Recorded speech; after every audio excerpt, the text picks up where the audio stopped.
Hello, ഉച്ചക്കത്തേക്കുള്ള lunch ഉണ്ടാക്കിയാലോ? അപ്പോൾ നെയ്മീൻ ചൂരയാണ് കിട്ടിയത്. അപ്പോൾ ദാ കറി വെക്കാനുള്ള തേങ്ങയൊക്കെ തിരുമ്മി ചട്ടി അടുപ്പത്താക്കി കറി വെക്കാൻ പോവുകയാണേ. അപ്പോൾ മുളകും മല്ലി മൂപ്പിച്ചാണ് കറി വെക്കുന്നത്. അപ്പോൾ ദാ ചട്ടി ചൂടായ സമയത്ത് നമ്മളിതാ എണ്ണ ഒഴിച്ചു, ഉലുവ പൊട്ടിച്ചു, കൊച്ചുള്ളി ഇട്ട് കൊടുത്തേ. അപ്പോൾ സാധാരണയായിട്ട് മുളക് പൊടി, മഞ്ഞൾപ്പൊടി, മല്ലിപ്പൊടി, കുറച്ച് പെരിഞ്ചീരകപ്പൊടിയാണ് ഇട്ടത്. അപ്പോൾ ജാറെടുത്തിട്ട് നമ്മൾ തേങ്ങ ഇട്ട് കൊടുത്ത് മസാലക്കൂട്ടൊക്കെ എടുത്ത് അരച്ചു കൊണ്ടുവന്നേ. അപ്പോൾ ഒരു ചട്ടി അടുപ്പത്ത് വെച്ചിട്ട് തക്കാളിയും പച്ചമുളകും കറിവേപ്പില ഇട്ട് കൊടുക്കുക. ഈ കൂട്ട് ഒഴിച്ച് കൊടുക്കുക. അതിന് ശേഷം കുറച്ച് പുളിവെള്ളം ഉപ്പ് ഇട്ട് കൊടുക്കുക. എന്നിട്ട് നമ്മൾ ഈ കറി ഒന്ന് ചൂടായി വരുമ്പോഴത്തേക്കും മീൻ ഇട്ട് കൊടുക്കേ. അപ്പോൾ അത് അവിടെ ഇരുന്ന് വേകുന്ന സമയത്തിന് നമുക്ക് മീൻ അരപ്പ് പുരട്ടാൻ പൊരിക്കാൻ വേണ്ടിയിട്ട്. അതങ്ങനെ മീൻ അരപ്പൊക്കെ പുരട്ടി അവിടെ വെച്ച് സാധാ മീൻ പൊരിക്കുന്ന പോലെ തന്നെയാണ്. അതിനുശേഷം ഒരു ക്യാബേജ് ഉണ്ടായിരുന്നു. അപ്പോൾ അതെടുത്ത് തോരൻ വെക്കാമെന്ന് വിചാരിച്ചു. അങ്ങനെ അത് കട്ട് ചെയ്ത് അത് അടുപ്പിലോട്ടാക്കി.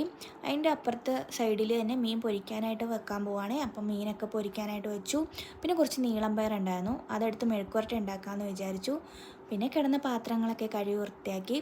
പിന്നെ അവിടെയൊക്കെ തുടച്ച് ക്ലീനാക്കി. അപ്പോഴത്തേക്ക് അതെല്ലാം ആയി കേട്ടോ. മീൻ പൊരിച്ചത്, മീൻ കറിയും മെഴുക്കുവരട്ടിയും ചോറും ഒക്കെ ആയി. പിന്നെ കിടന്ന പാത്രങ്ങളൊക്കെ കഴുകി വൃത്തിയാക്കി അവിടെ ഒതുക്കി.